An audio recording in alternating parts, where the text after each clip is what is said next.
Welcome back to my channel. ಇವತ್ತು ಒಂದು ಬೆಳಗಿನ ತಿಂಡಿಗೆ ಸೂಪರ್ ಆಗಿರೋಂಥ ಒಂದು ತಿಂಡಿನ ಹೇಳ್ಕೊಡ್ತಾ ಇದ್ದೀನಿ. ಕೇರಳದಲ್ಲಿ ತುಂಬಾ ಜಾಸ್ತಿ ಈ ತಿಂಡಿ ಮಾಡೋದು. ಅದೇನಪ್ಪ ಅಂದರೆ ಅಪ್ಪಂ. ಇವತ್ತು ನಾನು ರವಾ ಅಪ್ಪಂನ ಹೇಗೆ ಮಾಡೋದು ಅಂತೇಳಿ ತೋರಿಸ್ಕೊಡ್ತಾ ಇದ್ದೀನಿ. ವಿಡಿಯೋನ ಶುರು ಮಾಡೋದಕ್ಕಿಂತ ಮುಂಚೆ ನೀವು ನನ್ನ ಚಾನಲ್ಗೆ ಹೊಸಬ್ರಾಗಿದ್ದರೆ ಖಂಡಿತವಾಗ್ಲೂ ಸಬ್ಸ್ಕ್ರೈಬ್ ಮಾಡ್ಕೊಳ್ಳಿ.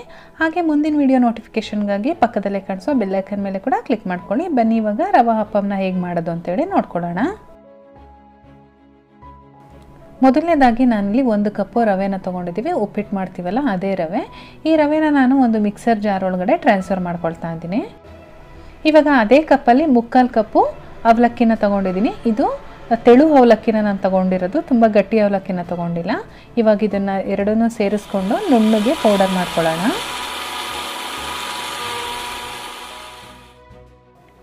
ಈ ರೀತಿ ಪೌಡರ್ ಆದಮೇಲೆ ನಾನು ಇದನ್ನು ಒಂದು ಮಿಕ್ಸಿಂಗ್ ಬೌಲ್ಗೆ ಟ್ರಾನ್ಸ್ಫರ್ ಮಾಡ್ಕೊಳ್ತಾ ಇದ್ದೀನಿ. ನೋಡಿ ನಾನು ತೋರಿಸ್ತೀನಿ. ಇಷ್ಟು ನುಣ್ಣಗೆ ನಾವು ಪೌಡರ್ನ ಮಾಡ್ಕೊಳ್ಬೇಕಾಗತ್ತೆ. ಈ ರೀತಿ ಮಾಡಿದ್ರೆ ಮಾತ್ರ ಅಪ್ಪಂ ತುಂಬಾ ಚೆನ್ನಾಗಿ ಬರುತ್ತೆ.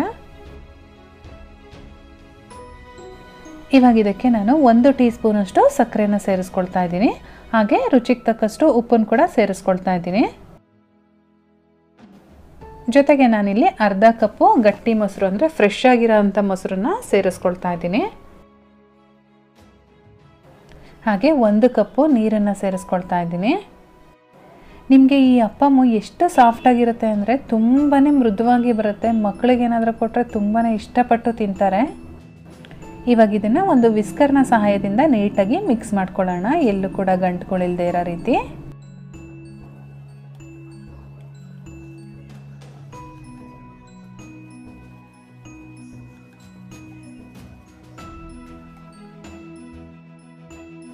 ಚೆನ್ನಾಗಿ ಎಲ್ಲ ಮಿಕ್ಸ್ ಆದಮೇಲೆ ನಾನು ಮತ್ತೆ 1 ಕಪ್ಪು ನೀರನ್ನು ಸೇರಿಸ್ಕೊಳ್ತಾ ಇದ್ದೀನಿ. ಇದಕ್ಕೆ ಮತ್ತೆ ನಾವು ಕನ್ಸಿಸ್ಟೆನ್ಸಿ ನೋಡ್ಕೊಂಡು ನೀರನ್ನು ಸೇರಿಸ್ಕೊಳ್ಬೇಕಾಗುತ್ತೆ.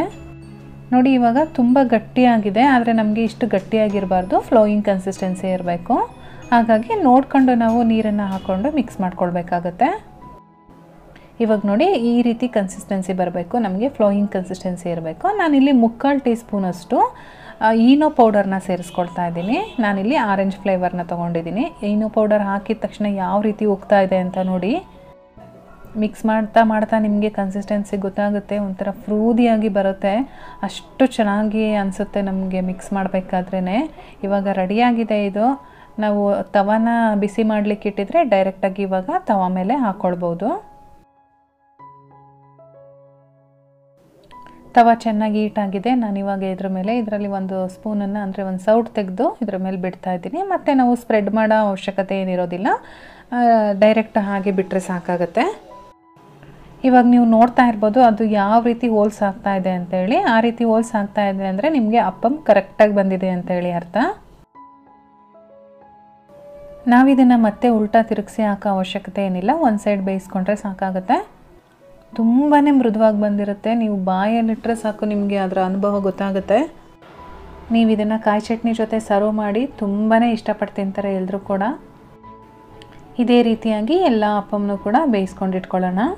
ಬಿಸಿ ಬಿಸಿ ಇದ್ದಂಗೆ ಸರ್ವ್ ಮಾಡಿ ತುಂಬಾ ಚೆನ್ನಾಗಿರುತ್ತೆ. ಇನ್ಸ್ಟೆಂಟಾಗಿ ಆಗೋ ಈ ರೆಸಿಪಿ ನಿಮಗೆಲ್ಲ ಇಷ್ಟ ಆಗಿದರೆ ದಯವಿಟ್ಟು ಒಂದು ಲೈಕ್ ಮಾಡಿ, ಹಾಗೆ ನಿಮ್ಮ ಫ್ಯಾಮಿಲಿ ಮತ್ತು ಫ್ರೆಂಡ್ಸ್ ಜೊತೆ ಶೇರ್ ಮಾಡ್ಕೊಳ್ಳಿ.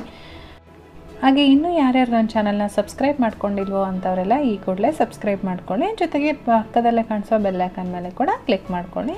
ನಾನು ಮತ್ತೆ ಸಿಗ್ತೀನಿ ನಿಮಗೆ ಇನ್ನೊಂದು ಈಸಿ ರೆಸಿಪಿಯೊಂದಿಗೆ. ಅಲ್ಲಿವರೆಗೂ bye bye, take care, thank you for watching.